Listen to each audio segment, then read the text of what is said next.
Alert. Alert. Mobile reactor facility perimeter breached. Unauthorized intruders detected. Contacting Professor Manifestus. What's this? Visitors? An unexpected intrusion, but a futile one. You must think yourselves clever, agents, having discovered the hidden mobile laboratory of the incomparable Professor Manifestus. I would not have thought you resourceful enough to find it here, ingeniously hidden in a room escape conference in Niagara. But no matter. My experimental spatial compression and particle entanglement reactor is set to overload, and there is precious little that you can do to stop it. The chain reaction will be so intense, it will reverse the flow of Niagara Falls, fry every maglock and Arduino board in a 1,000-mile radius, and vaporize those ridiculous hipster glasses clean off of Nate Martin's head. It's all part of my grand plan, as outlined in my Manifestus Manifesto. It's available in ebook format on Amazon. You really should read it. You might have the slightest chance of disarming the reactor, but you'd have to move quickly. Tick-tock, agents. Tick-tock. Time waits for no one. All right, so we're here at the Room Escape Conference in Niagara in the Professor Manifestus Meltdown game trailer that we have built out, Wicked Escapes, in combination with Mobile Room Escape to present here at the show. And we just want to do a quick walkthrough to show you guys that didn't make it out to the Room Escape Conference what we've got in this particular build. So you've got a 30-minute game here, and the objective is to disarm the device that Professor Manifestus has set to overload and cause a bunch of insanity to happen. As you may have heard, we did a special introduction just for the Room Escape Conference and all the Room Escape people that are here. It will obviously have its own voice and video content when it ships out to customers that purchase this particular game.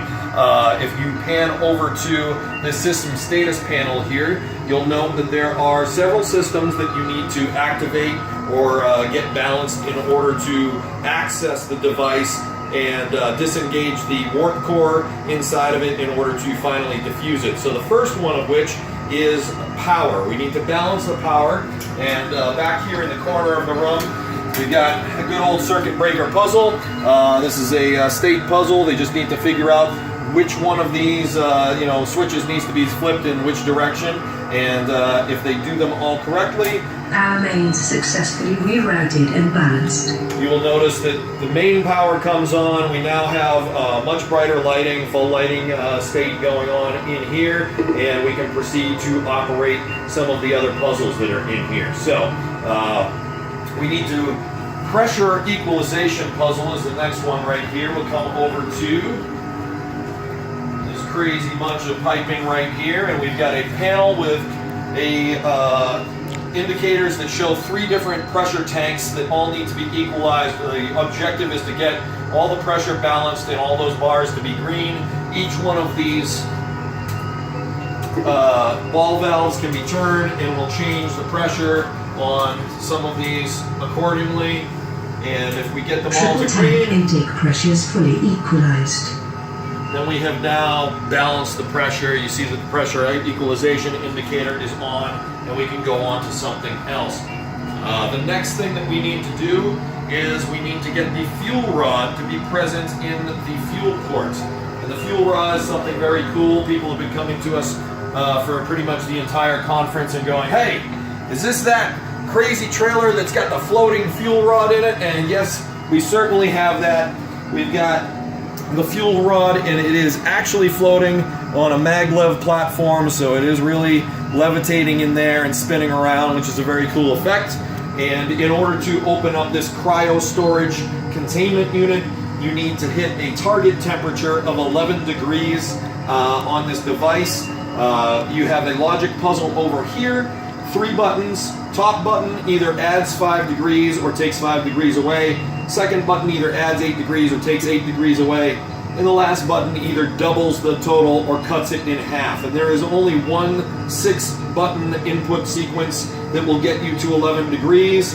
And basically we're going to add 8, double it to 16, take that 5 and add it for 21, cut it in half, take the 5 back out, double it again. Target temperature matched.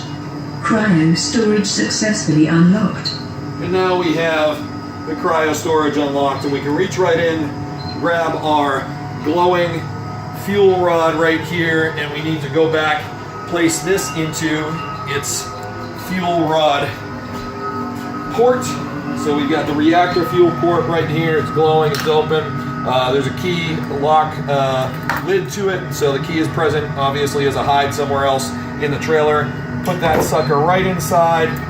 Put this down. Particle canister now present in fuel port. Lock that up. Now all of those systems have been taken care of. Then we get on to working on the actual device itself. We have 2 patch cable puzzles on the device. One that's at either end. We've already plugged all of the cables except for one in at both ends. They do need to both be completed, this end and the other end. There's obviously a clue that indicates what cables go where. But if we go ahead and we plug this in right here. All primary systems restored. Reactor core emergency disengagement switch is now active. All primary systems are restored, and now we can get to the second to last part of the process, which is that we have 2 keyed switches that need to be turned simultaneously. And those keyed switches are now illuminated. And Jason, if you want to look over here, show them what you got there. You got a keyed switch, yellow indicator light. Jason's going to have to turn that one. I'm going to have to walk all the way down here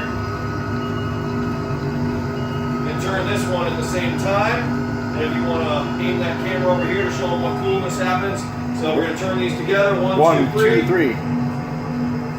And now our reactor core begins to disengage. And we have a missing audio cue that we're going to be placing in, so there's a whole alert sequence sound that occurs while this is disengaged. And if you look at the front of the device right now, you will see that there is a 2-minute timer that is now counting down. That 2 minutes is allotted to the customers. They now need to take this probe here, and with this probe, they need to go into these 2 boxes. There's one on either side, and they need to touch each one of the contacts in sequence as they are numbered 1, 2, 3, 4, 5, 6, 7, and 8 without touching any of the other ground out materials like the metal or the wire around them. So it's like the old Operation game. You need to have a steady hand, and you start by touching, let's see, we got number 1 up here, we got number 2 down here, and we'd have to go over to the other side to hit 3 and 4. I'm going to show you guys what happens if you fail and you either run out of time, or if you accidentally hit one of the edges, it vents and the reactor core lowers back down into the device. Again, there's also a missing audio cue on this, so it would let you know that you failed. And now you need to go back. It doesn't fail the entire game, but you have to go back, turn those 2 keys over again in order to raise the core back up, and then you can proceed to attempt to do the diffusal again. And that's pretty much it. If you manage to successfully touch all 8 of those contacts within that 2-minute time limit without grounding out, it will successfully diffuse the device, and you have defeated Professor Manifestus's Meltdown. Well, that's all we got for now. Hope you guys enjoyed it. Wicked Escapes, Mobile Room Escape Conference 2017. We out.